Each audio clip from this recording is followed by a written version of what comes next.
This is Don't Panic, episode number 218, recorded October 1st, 2018. Tokens taken. Hello, everybody. Welcome to this episode of Don't Panic, the technology podcast on gadgets, the internet, and you. I'm Sean Jennings, joined as always by two guys who knows where they are, because they're always they're always all over the map. These guys, they're I would say world travelers, but they're kind of like mild travelers. It's Stan Miller and Colby Rabideau. Gentlemen, mild? You're mild travelers because you're not like jet setting to like Tahiti and South Africa. Just you wait, Sean. Is that what's next? Well, you don't go to Tahiti in July. I bet it's cheap. I bet it's cheap. That's you get the deals because it's typhoon season? Maybe, I don't know. Is Tahiti one of the Pacific Islands? I don't know where Tahiti is. Me either. This is one of those things where you would get like stopped on the street by a reality show and they'd be like, point on a map where Tahiti is, and you'd look like an idiot for everybody. I wouldn't even begin to know. It is in the Pacific Ocean. It's the largest island in the Windward Group of French Polynesia. Interesting. Yep. Cool.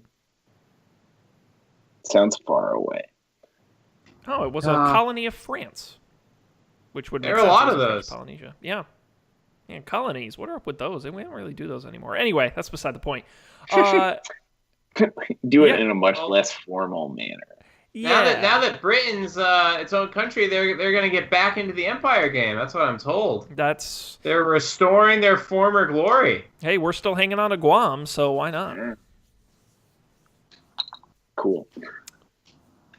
Speaking of traveling, I had some excitement this weekend, which justifies my going to the airport absurdly early.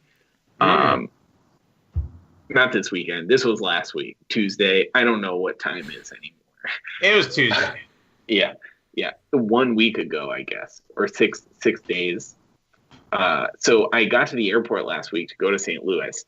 I have all my stuff. It's early. I had like a 10 o'clock flight or a 10:30 flight. And so I go to the airport. I wasn't checking a bag, so it was easy. I just went to the security line. I got in the security line. I was taking out my wallet to get my stuff ready to present to the TSA for inspection. And I took out my wallet, and my license was not in my wallet, which was problematic. So I got in an Uber. I went back to my apartment. Couldn't find my license, so I took my passport card, which I got and have never used. So I've used my passport card now.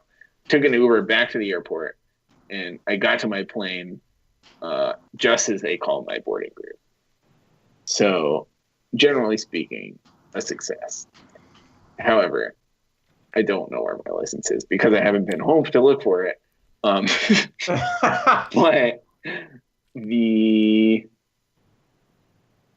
so go to the airport early because if I hadn't gone early, I wouldn't have made my flight. And if you do go to the airport early and find Colby's license, please drop us an email and let us know. He is looking for it, and we would appreciate it. Don'tPanicShow@gmail.com. That's right. Just in the subject line, say, I have Colby's driver's license. Colby, did you leave it as collateral at some place or something? Like collateral for what? I don't know what you're up to. Just renting rollerblades or something? I'm sure it's just like in the pocket of a pair of pants somewhere. Mm-hmm. Like the problem is I almost never use it. Like when do you use your license? It's like when you get carded at a bar, but that happens like less and less frequently. Yeah, we are old. Unfortunately. Or maybe, I don't know, like time is passing, right? So it happens less and less frequently. So I can't even like pin it down really to the last time I had it because I never used it.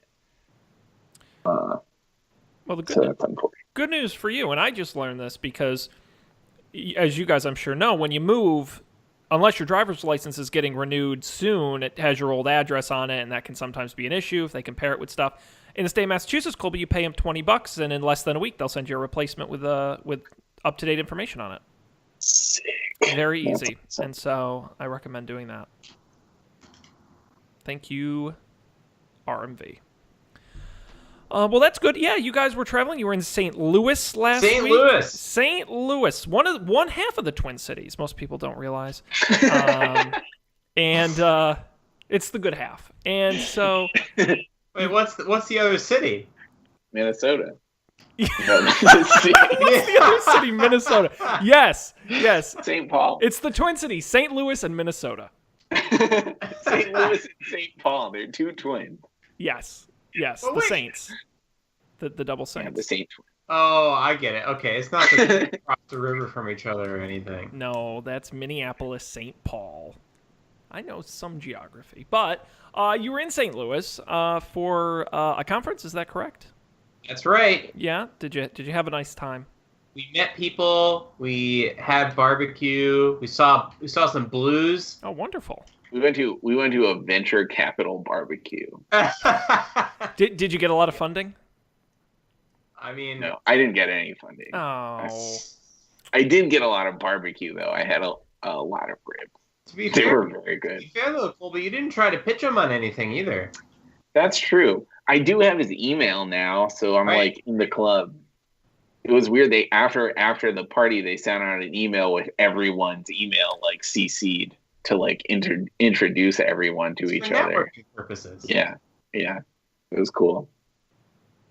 What else happened?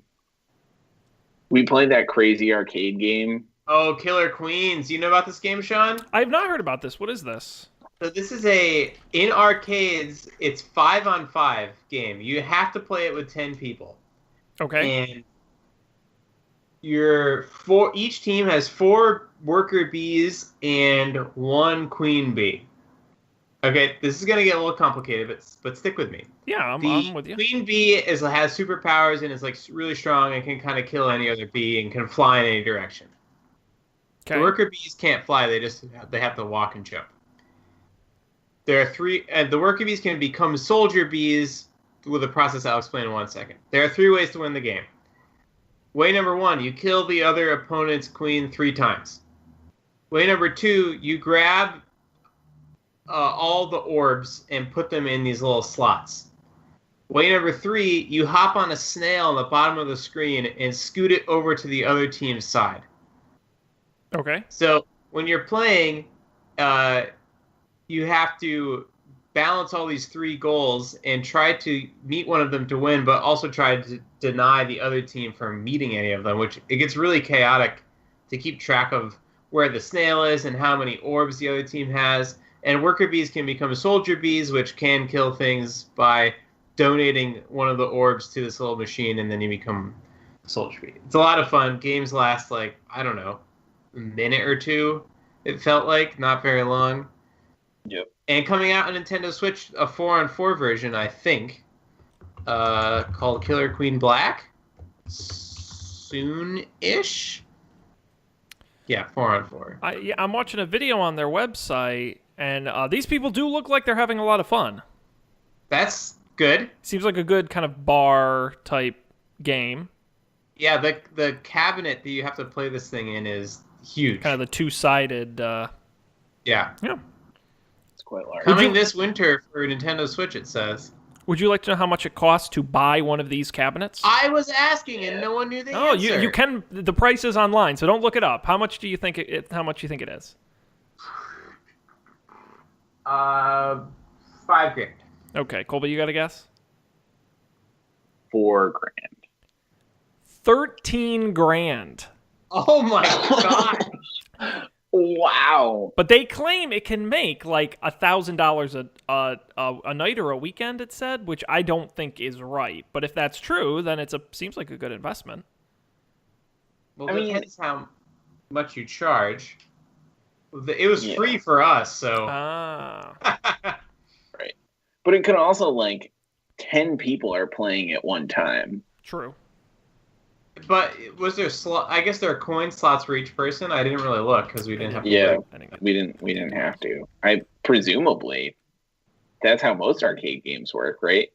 Yep.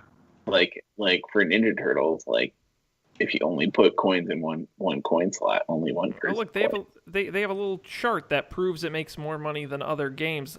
On an average, is this a Wait, what is this Let's see, website? $1,000 a week. No, it's a website where you buy arcade machines and they just link to it. Oh man. Primarily they sell the Buy. Killer Queen one. Yeah. Yeah, $13,000. Oh, they got League Nights. Frequently asked questions. How much does it cost to play? You can set it to whatever you want, but we recommend $1 to $2 per game. This is the cost for up to 10 players to play together. Okay. So, they say $1,000 a week. So theoretically, you recoup in a year your $13,000. yeah, you're pretty close. Interesting. That's cool. Oh, neat. So when can we take the Don't Panic ad money and put it towards one of these machines? Well, actually, yeah, I think we should keep it at Sean's house because he has, an actual house. I've got a ton of space for it. What I was thinking is that we could take the cabinet but retrofit it to be Don't Panic the game, where on one side is Colby's side and on the other side is Dan's side. And you have to compete against each other to host to be the best on the show. Two guys who are actually killer bees. Yes. Now, Sean, where do you come into this game? I'm kind of in the middle. I'm kind of in the middle of the two of you, and I'm kind of like. Does each team have a Sean? Yes, they can deploy a Sean. Sean's the snail. When things get too out of control. Got to rein you two in. Can't handle it. Too much excitement. Is something people never said about this show. Hey, wonderful. I'm glad you guys had a very nice time in St. Louis. Glad to have you back this evening. What is an MEI bill validator? Electronic I can't money stop interface, and I'm guessing it's the machine that makes sure when you put in $1, it's a real dollar. That's a guess. Yeah, that's it. Yeah. Man, Don't want to take any of these those things funny are money. cool. Yeah, we could probably do a whole thing on like arcade machines and pinball machines. That would be a lot of fun. That's true. I mean, I know you guys both have the space in your places to pick up a couple cabinets. Absolutely. If I just took out my existing kitchen cabinets, maybe I could do it. Well, you can, when you're not using the arcade machine, just store your pots and pans in it. It's a multi-use item. I'm getting reports that we've lost video, Sean. What? From whom? Oh, from our favorite viewer? From one of our many fans. I would suggest that they refresh their feed because I can still see us. All right. But we will keep an eye on the situation as it unfolds. Carrying on. Guys, we've got a whole host of tech news here in the rundown. While you guys look at it and decide what we're going to talk about, I'm going to thank everybody who's joining us live. As you mentioned, Dan, right now, maybe watching us, at minimum hearing us, at facebook.com/don'tpanicshow and on twitch.tv/don'tpanicshow. Monday nights, 10:15 Eastern, give or take. You can check us out there, but be sure to like and subscribe to those pages so you get the notification when we go live. If you are watching live, you can comment. Let us know your questions or thoughts as we go through the show. Guys, where do we want to start in this exciting rundown? Let's start with the Bananas lawsuit. I love this headline that Sean has in our show notes is Banana lawsuit says Apple spilled the beans. Yeah, no, this is kind of a crazy lawsuit. Apple and Qualcomm for a long time have gone back and forth saying, "Oh, you're abusing your position as kind of the preeminent modem supplier in terms of Qualcomm," but then Qualcomm's like, "No, but there are patents and stuff." But apparently, Qualcomm now says it's been able to view documents showing that Apple and Intel engineers shared Qualcomm's source code and other tools.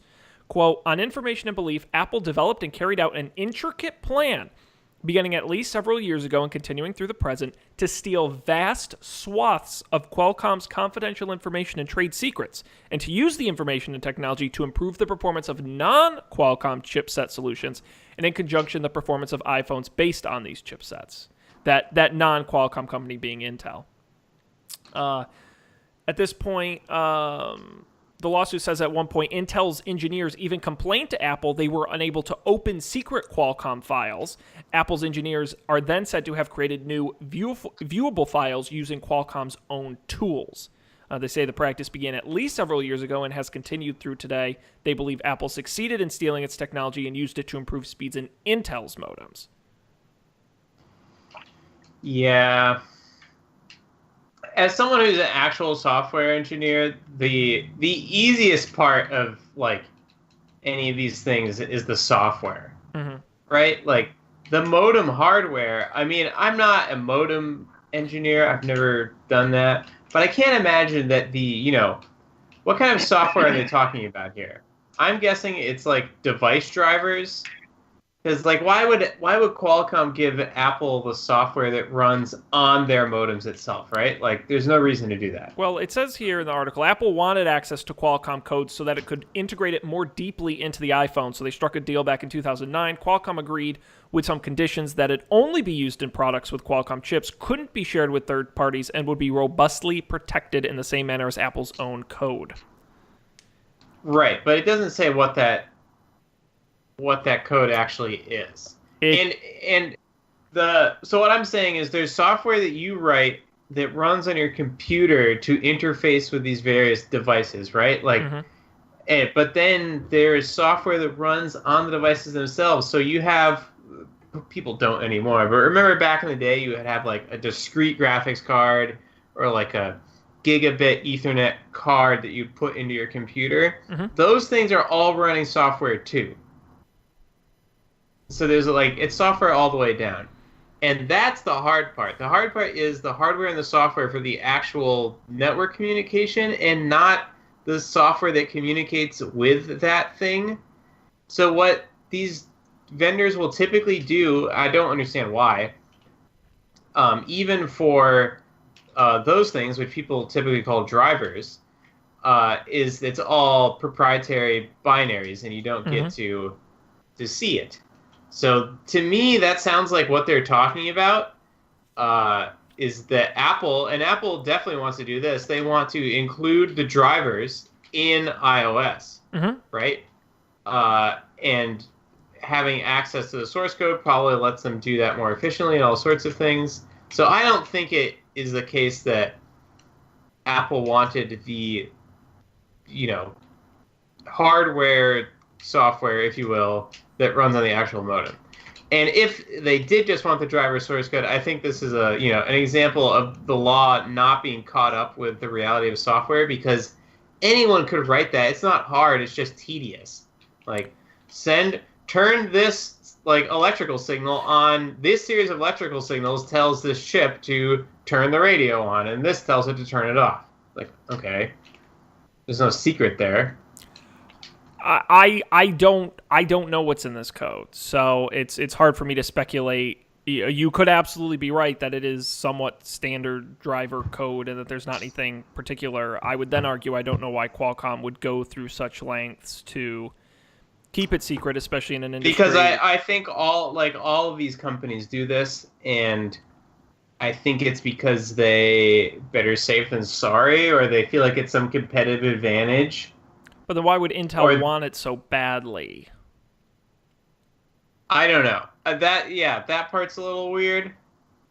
Because Qualcomm just has an immense amount of market share in the mobile modem. I mean, no one really runs Intel chips on mobile. They just don't. Right. And I don't know if that's because Qualcomm's hardware is better, their software is better, they just are dominant in the market. Intel has always struggled to break into the modem space in mobile. So if it took using Qualcomm's code to make their products on par with what Qualcomm offers, then yeah, I could see them doing this with Apple. It was Apple doing it kind of maliciously to, we're going to finally get rid of the evil Qualcomm by helping Intel. That's perhaps a little far-fetched. But it is a juicy story nonetheless. Juicy. High drama. It's bananas. It's bonkers. So they're suing each other. There's some talks that they may settle soon because both sides kind of have dirt on each other, so it's kind of a lose-lose situation.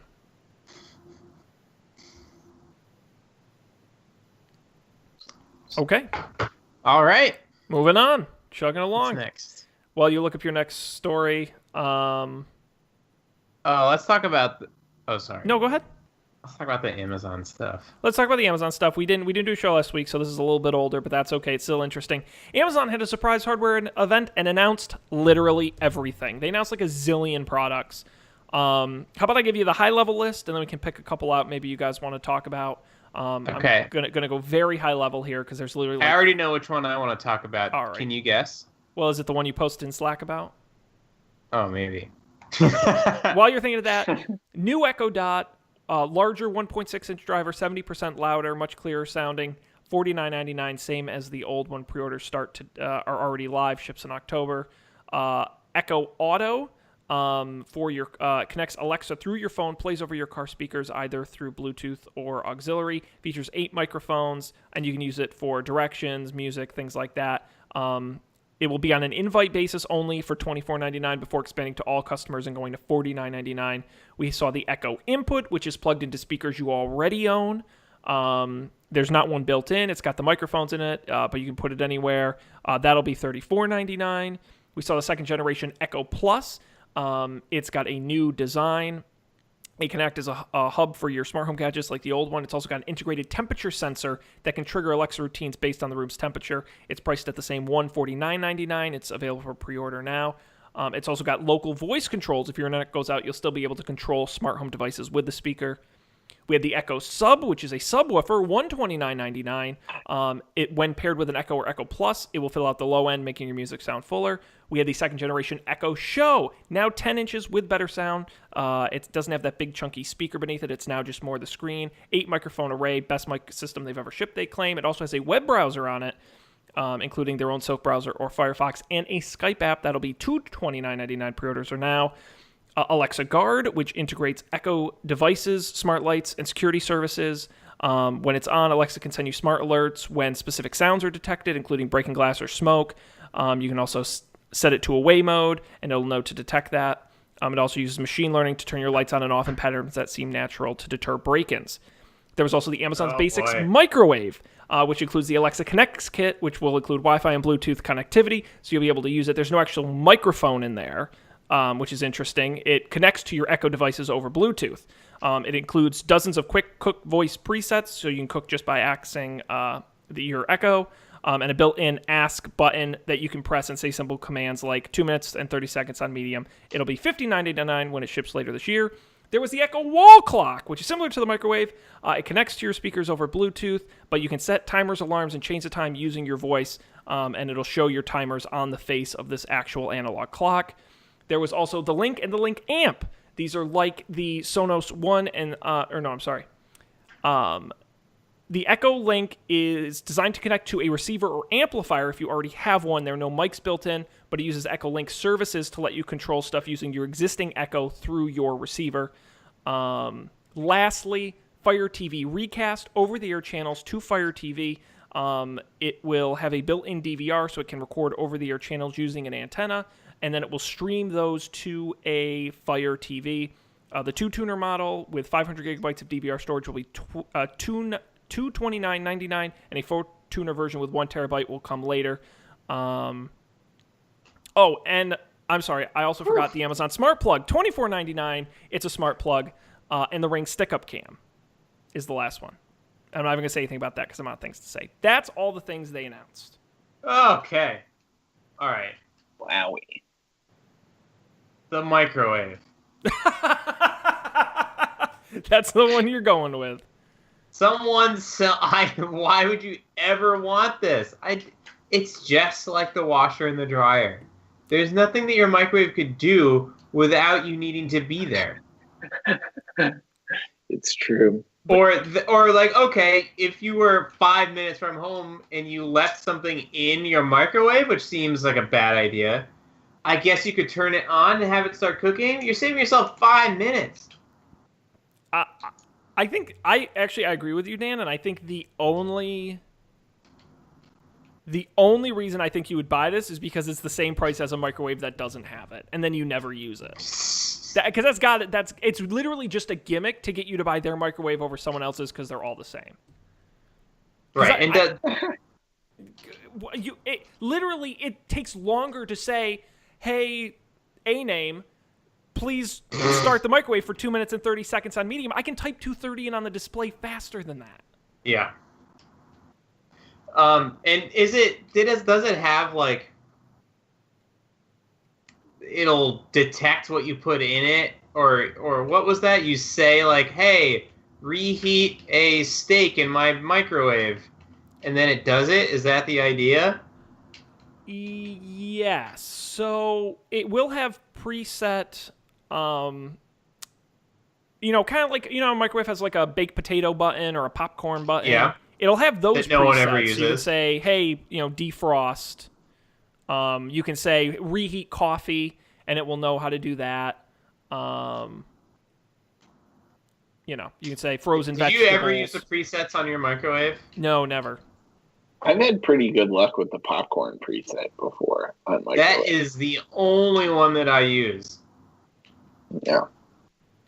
Well, the good news is this one, I missed one feature the microwave has, which is there is an auto popcorn replenishment button that is essentially a built-in dash button in the microwave. You push it to order more popcorn. Okay. I wish I was making that up. Sadly. You're really not. Does it work for anything else? No, it's it says, according to this, sign up to it says auto popcorn replenishment. Sign up to automatically reorder popcorn so you're always ready for movie night. Choose from select popcorns. When you make popcorn using your voice or the popcorn button, Amazon Basics Microwave will reorder when you run low. So I guess they keep track every time you use the popcorn button on the microwave, and at a certain point they just reorder you more. That's bananas. Like, who eats so much microwave popcorn that they need this feature? The people who have in-home theaters, I think. It's that same audience. Yeah, maybe. But that's like, of all the things microwave popcorn, if it was like frozen vegetables or something like a potato, like something I would actually eat. But microwave popcorn is like, do people really? Well, okay, guess I'm wrong. And the other crazy thing is, it doesn't have a built-in microphone or speaker. You have to have an Echo device that hears your voice and tells the microwave what to do. Right. Okay, so what were some of the other... I've already lost track. What were some of the other things that they announced? And Colby, do you have anything to say about the microwave? The microwave? I don't know. It seems silly, but I think Sean's right. Like, it's the Amazon Basics one, and like, why not? Yeah, I mean, well, first of all, it's not it's only a 700 watt microwave, which is considered a low power microwave. 1,000 watt is kind of your standard. Listen, Sean, some of us don't have space for these, 1% or 1,000 watt microwave. I run a 3,000 watt, Dan. I could cook a whole. Do you pack. Actually? No, I think the biggest I've ever seen is like 1,500 watt. I think that's like your convenience store, like, nuke it to death microwave. No, but the thing is, I quickly Googled on Amazon comparable microwaves. That $59.99 is very competitive. So I do think this will just be a microwave people purchase because it's a decent microwave and it's priced right, and whether or not they use the Alexa thing is who knows. Other things they announced, like I said, they updated all the various Echo speakers. They've got a new little design. They're more powerful, sound better. Yeah. The Echo Auto. Okay, yeah. Which is interesting. As I said, plugs into your car, adds Alexa, is powered. The connectivity of it is powered by the 4G in your phone. Connecting. Why don't they just have an Alexa app for your phone? They do have an Alexa app for your phone. Oh, then why would you ever get this? Because it's not, maybe on Android, on iOS, it's not always listening, is the problem. Okay, that's fair.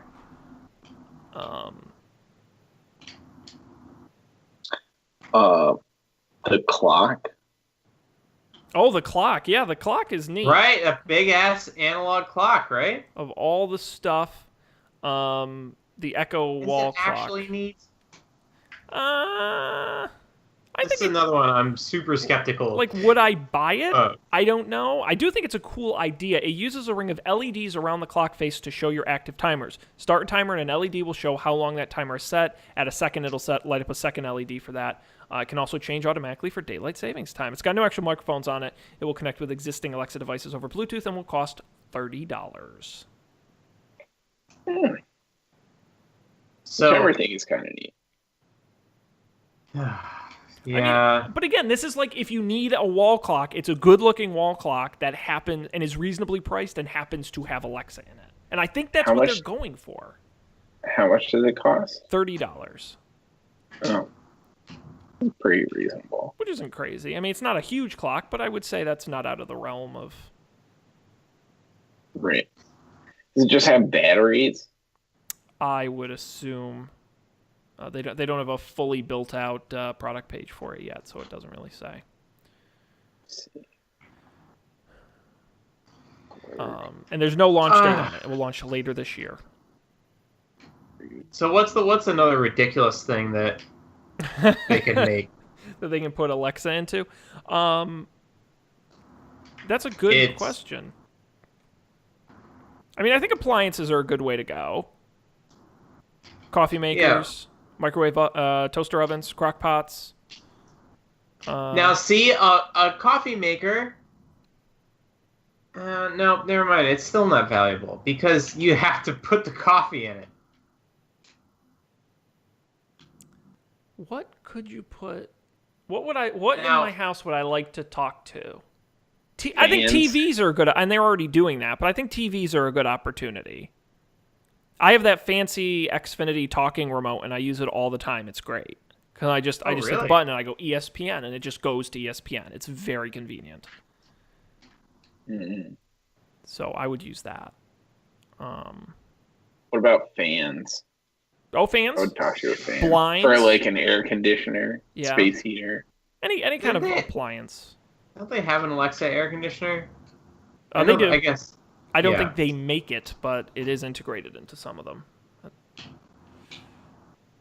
But I'm just trying to think of like a wall clock I would have never thought of. They're doing the smart plug now. Right. That one's obvious. Yeah, that's a no-brainer. And it's really, I don't know, do you know off the top of your head what the Wemo plugs run for? It was like $35. Yeah, these are $25, so... But only works with Alexa. True. Whereas the Wemo plugs work with everything. True. Yeah, if you're a HomeKit house, this is not gonna... I mean, we're really getting to the point where... Because I was looking... So I got an Google Home for free, and I plugged it in and I hooked it up, and it does not play nice with any of my other stuff. Because everyone's getting into smart home lanes, where it's like all my Amazon stuff works really well together, but don't try and mix it with Google stuff. And I'm afraid the Google stuff, and then HomeKit's not going to work well with other stuff. So we're getting to a point you got to pick a lane. So if you're in on Amazon, I would say this shit's great. Buy it. Do the microwave, do the plug, do the clock. Get all in, but don't. Once you start mixing and matching, you're going to start asking for trouble. Yeah. I think smart blinds are an actual thing, which I think is really stupid also. I mean, it's less stupid because it'd be cool to be able to close your blinds with your voice. What I would just love it for timing. But how do you change the? Well, yeah. What are you gonna say? I was gonna say I would like a blinds because I open my blinds and close them at the same time every day. So I would like just a timer where I could say at 5 p.m. close the curtains and close the blinds. That would be great. That would be really cool. I am strongly interested. I will say I do like the new Echo Show, which is the biggest Echo with a screen. The new one looks much nicer than the old one. It's slick, and it's now got a web browser, and it's got Skype. It's got a better microphone. I still think it's a little pricey, but it's more... I like the Google... I think we talked on the show, the Google ones that they're making now, that are the Google Home screen devices. I forget what they have a name for them. And they kind of look like this, and I like the way the Google ones looked. I think this one is a lot slicker. So I was impressed with that upgrade. Cool. Yeah. So. All right, I'll try to think of some more stupid thoughts to things that they could add. If anyone has suggestions, tweet them at us. Use the hashtag. Insert Alexa here. And by the way, I did get on the pre-order list for Echo Auto. Insert a word here. Insert. Be careful. So we'll see. Have we convinced you guys to buy any of this crap? No. I'm still not convinced on the whole space. Okay. Although totally Colby's fair. pick might be convincing me, but A nice plug. it's I called forgot what my pick was. We will get to that a little later on, but we do have time for one more story, guys. If there's anything here in the rundown you want to discuss, want to share with the world, get your thoughts and opinions on. Oh, we should probably talk about the Facebook security thing. Yes, we can definitely do that. Earlier this week, Facebook disclosed a widespread security flaw that could have allowed hackers to access an affected user's account by getting their security token. It affected as many as 50 million people, and Facebook is now forcibly making around 90 million users log back into their accounts in full today to be safe. They discovered a flaw. I don't know if you guys ever use this feature, View As, where if you own a page, you can say, I want to view the page as a guest visiting the page rather than me as the page owner. However, it appears that feature inadvertently exposed Facebook security tokens when someone selected a profile as the desired View As target. And those tokens would allow access to that person's account. In addition, it's not just that user's account, but any account you log into using Facebook Connect was also accessible using this token. Facebook is also disabling the View As feature while it conducts a thorough security review. It was part of the video uploading feature they introduced in July of last year that allowed users to upload birthday videos in a way that would allow the View As feature to expose the information. They say no credit card info was exposed, neither was any passwords. It was just the tokens. The passwords themselves were not exposed, so no one should have to change their password, but that's why they forcibly logged people out. Bad. Amazing. Bad one. Whoops. That must be. I feel so bad. That's such a risky feature to have. View As. Mm. It's Yeah, probably it's pretty complicated. Got any insight, Colby? Yeah, I know how that works. Like in the, so it's actually kind of interesting in a lot of the code that renders on the sort of web server layer, the code that renders things on Facebook, the viewer is abstracted away. So you can, it's I guess relatively easy to do. Mm-hmm. It fit in, I guess, to the way that privacy works and all sorts of things work. Because that's been a feature on Facebook forever. That's not the View As thing is not new. That's Right. quite old. Yeah, I remember it being around in 2012. Right. But I guess the tricky part of that, right, is you I don't know, whoever worked on the video thing was not considering that it wasn't safe to send whatever tokens down to the browser, right? Mm-hmm. Which is that's hard to know. That's a lot of permutations of a thing to consider. So, from 2012 when everything was sort of a web page to now when there's presumably way more interactive stuff happening on the client, maybe reviewing that feature is the right thing. But Yep. I can totally see how it happened. It's easy to imagine how it happened purely on accident. Yeah. Good explanation. Thank you. Yeah. And this comes on the heels of a bad Facebook PR week. With the WhatsApp guy leaving, the Instagram founders leaving. Yeah, they're having some serious issues. They now face a class action lawsuit over this specific hack. in the U.S. District Court for the Northern District of California. They're also could potentially be fined up to $1.5 billion under the new GDPR rules in Europe, as well as a result of this specific hack. It does bring up a good point that I think maybe you guys have opinions on this. I think it's kind of insane if you're still using Facebook to log into other websites.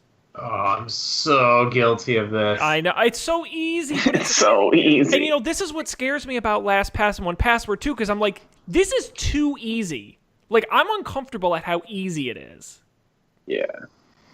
Yeah, if I had been using one of those when I made a lot of these accounts, maybe I wouldn't have done it. But even still, like, there's a lot of times where I'm getting tickets or reservations for something. It's like, oh, use our little bespoke app to do this. And here's a sign in on Facebook. It's like, boom, done. Yeah, you don't want to create an account for that. No. But maybe where I would fall is don't use Facebook login for things that you really care about. Like, I don't care if someone compromises my Resi account. Mm-hmm. Yeah. That's a fair point. I mostly like, try not to, but sometimes. Do credit card companies protect you if your credit card is stolen digitally? Oh, yeah. Yeah, no, that's happened. I've had to get new credit cards. Dan, do you log into your credit card with your Facebook account? No, but like maybe if in the Resi example, I don't know if they have my credit card. They probably could. It would be reasonable if they did. So if someone did break into my Resi account with my Facebook token or whatever, they could get my credit card. But it's not that big a deal. I mean. No, it's not. And, you know, like I said, I got a text message one day, did you just charge $2,000 at Home Depot to your credit card? And I'm like, no, I didn't. And it ended up being a whole thing, and they cancel it, and they send you a new one. It's really not a big deal. The only issue is, and I tell this is really important, people should, and I know people who still do this, which is crazy to me, if your primary bank account, where you keep your money, checking, savings, don't use a credit card linked to that account. Like a debit card or a credit card linked to that account, because then they're stealing your actual money, not the credit card company's money. And then it's a whole nother issue trying to get your money back. If they steal Visa's money, they usually don't care that much, and they know it was stolen, and they just say, okay, well, it's not your problem anymore. We'll give you a new card and ignore the charge. But if it's taken out of a card that comes straight out of your bank account, then it's like no more at gas stations.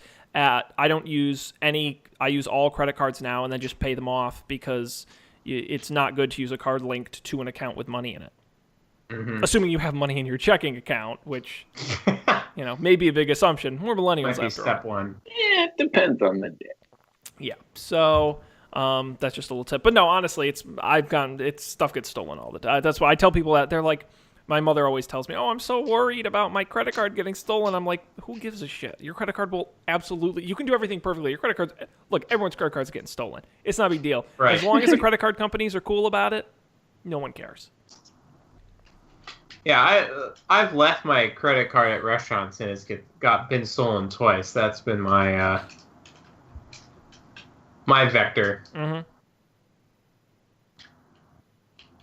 Yep. Who's No. stealing? Yeah. Yeah. All right. Well, there you go. Well, we'll keep an eye out on this Facebook situation as it unfolds. If there's anything more, we'll be sure to bring it to you first. You heard it here first. And you heard it here first, folks. Way after everyone else. But that's okay, because we've got the unique insights only we can provide. Guys, it is time for picks. It's the part of the show where each of us brings something we want to talk about and share with the world. Give people a nice heads up as to what's going on. I'm going to go first because I'm at the top of the list here, and I guess I can. Do you guys remember the Apple Cards app back in the day? That became the Passbook? No. So this was their short, I want to say short-lived, but it was around for a couple years. Apple made an app, and it was made by Apple, where you could order custom greeting cards. Why they made it, I still have no idea. But they printed up greeting cards, and they were very nice, and I loved it, and I used it all the time because if you can spend a couple bucks more to send a custom thank you card, people remember it. And I loved it. And then they discontinued it, and I hated it. I was so mad. I've been looking for a replacement. The problem is most of the replacements, they kill you in like weird microtransactions, or you have to buy cards like 20 at a time in a bundle and all the sketchy stuff. I finally found a site that I think works pretty good. I still miss the Apple one, but they do an okay job here. It's called Ink Cards. It's on the App Store and on Google Play. And they're custom-made cards. So you use the app. You can put photos on there. You can type custom messages inside, and they'll mail them for you, which is the most convenient way to do it. You can do one at a time, or you can do a bunch of them at a time. They start at $2 each. Most of the kind of premium ones are about $4 a card, including postage. They'll even mail them internationally for a little bit more money. And like I said, you can add your own messages, your own photos. I sent some custom cards to my realtor and my mortgage broker and all the people who helped me with the house. Had a photo of the new house on the front, had a message inside, and they came out beautiful. So the prices, I think, are reasonable. You wouldn't do this all the time, but I think if you're looking for a way to send nice kind of one-off custom cards, I think Ink is a good way to do it. Ink Cards, available now in your app store. Let's see, Colby, what do you got here? So I upgraded my iPhone to iOS, whatever. Is it 12? iOS 12. And I did some playing around with the Shortcuts app, mostly unsuccessful in finding anything to do with it. However, I did realize that one thing you can do, so you can use it to copy text into your clipboard. So I've been making a series of shortcuts that copy multi-character things into my clipboard, like combinations of emojis, or I have like the table flip like Unicode character guy in my clipboard now, and that's my pick. You should do that if you like me want to put things in your clipboard. You lost me a little bit. So why would you do that? Walk me through how that works. Okay, Sean. Okay. Okay. Give me an example. iPhone. Oh, right? Neat. Okay. So I'm gonna text someone. Let's see. So imagine I'm in an imaginary message. Uh-huh. I don't want to reveal our chat history on the show. I'm pretty sure it's just me sending you gifts for the past 3 days. That's true. Let's see. Yeah, you're right. It's not very exciting. Okay, so imagine I'm texting Dan and I'm mad about something. Say, I'm mad. I said I'm mad. But I really want to emphasize that how mad I am, so I can go to my like shortcuts thing. Yeah. And pick table flip, right? And that swipe back up. Do a little copy and paste. Boom. The little guy's in there. Oh my God, that's so funny. Yeah, I did it twice. I didn't mean to do it twice. You're so mad. Yeah. That's very funny. I like that. I can do that all the time. So that's the only useful thing I found to do with shortcuts. So now, Colby, what you have to do is even shortcutify the shortcut, and you've got to do one where you can send it to. You hit the button, and it automatically sends Dan a specific emoji. Well, funny you should mention that, Sean, because I have a little shortcut that searches for a random GIF on Giphy and sends it to Colby, and also tells him what time it is. So all I have to do is press the play button, and whoop, whoop, there's the GIF it's gonna send.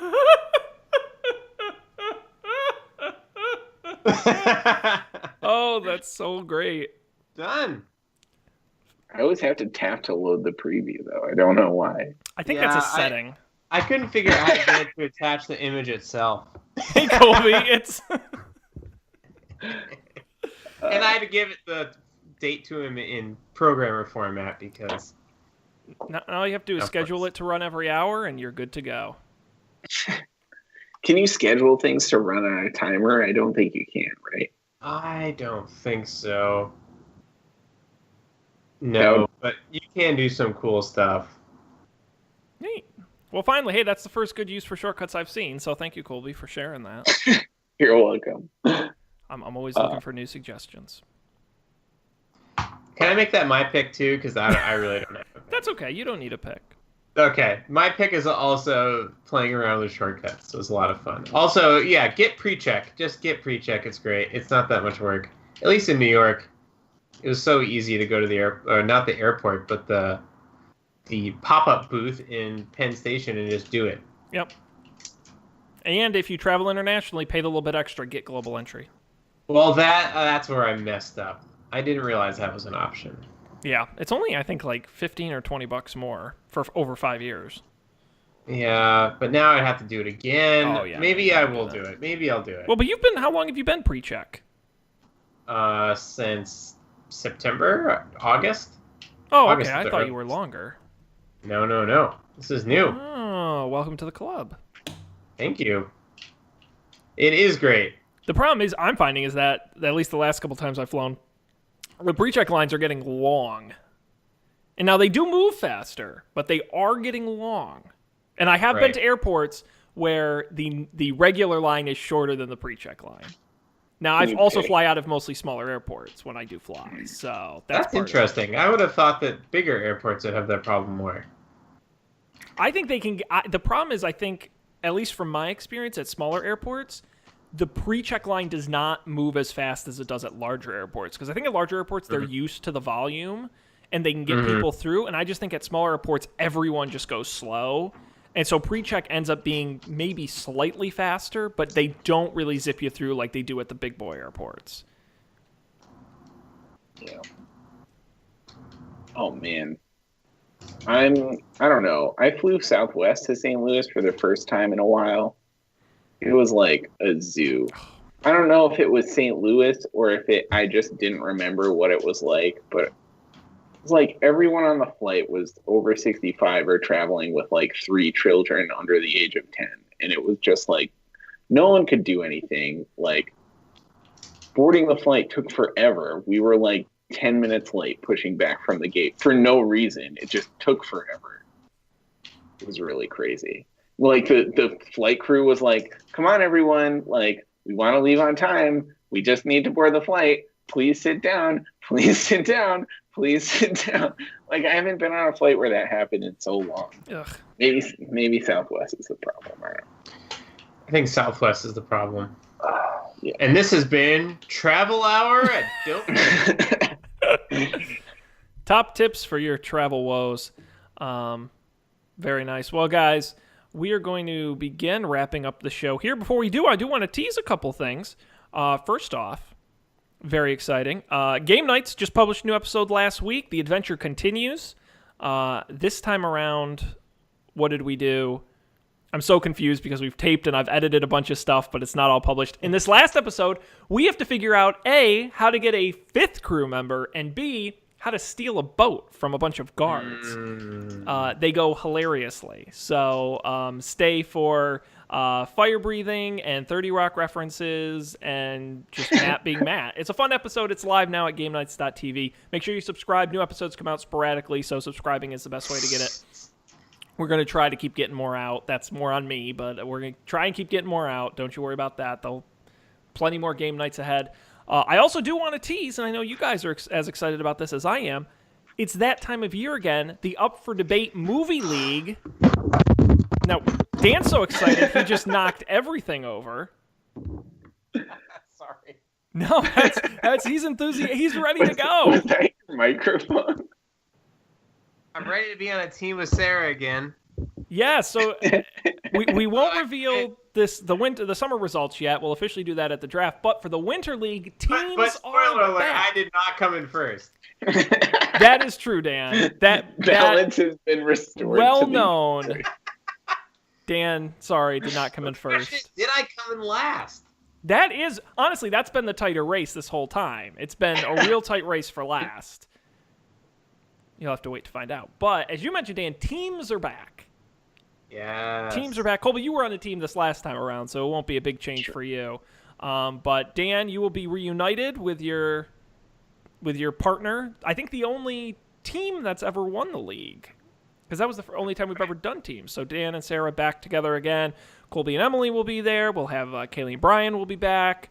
We're gonna have 6 teams. We're gonna have a great lineup. I'm very excited. Coming up in the next couple weeks at UpForDebate.tv. Big movies. I don't know if you guys had a chance to look at the list. Oh, give me a taste. But we have got it's a decent mix of franchise and smaller stuff. I think we really learned over the summer that, I mean, you really got to lean heavily on those franchise films. We're going to have sequels. Probably among the biggest would be Fantastic Beasts: Crimes of Grindelwald. We're going to have the Lego Movie 2, Spider-Man Into the Spider-Verse, Mary Poppins Returns, Aquaman, Bumblebee. Let's see, Dr. Seuss's The Grinch, The Nutcracker and the Four Realms, Goosebumps 2, Venom, How to Train Your Dragon, The Hidden World. A lot of big franchises, a lot of kids movies. Ralph Breaks the Internet, Creed 2, another Robin Hood movie, which I think is like the 4th one we've done in these drafts, which is crazy. I don't know why they keep making them because no one watches them. But I guess I have to assume they're no cost to the rights for Robin Hood, so they'll just keep making, that and Spartacus, they'll just keep making those movies. If at first you don't succeed, make $1 million in China and not care anyone in the U.S. saw it. So it's a good 30 movies. We'll have our 6 teams, $100 a piece. We'll be drafting, so keep an eye on that at UpForDebate.tv. But subscribe to the feed there. Last week, Matt and I talked about currencies. Spoiler alert, this week we're talking arts and crafts. Ooh. Yeah. What that means, you'll have to tune in and find out. I wonder what arts and crafts Matt does in his classroom. So Matt, just so people understand how we come up with these episode topics, Matt said to me, I said, Matt, what do you want to talk about? And he kind of thought about it. He said, Sean, do you know a lot about cross stitch?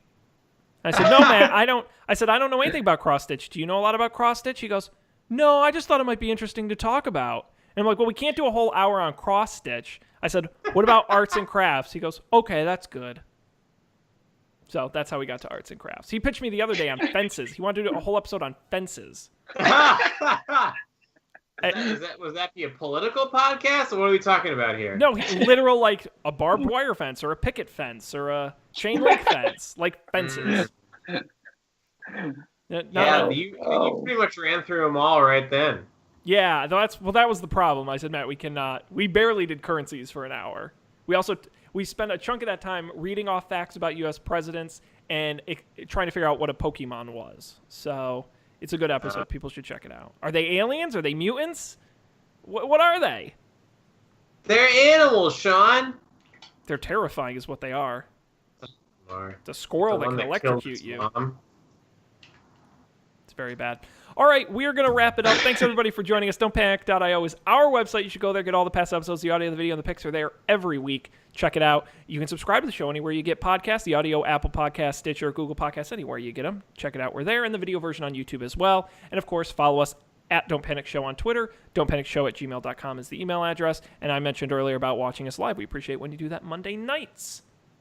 That's going to do it for this episode. On behalf of Colby and Dan, I'm Sean. Thanks for joining us. We'll see you next time for more tech news and good times on another Don't Panic.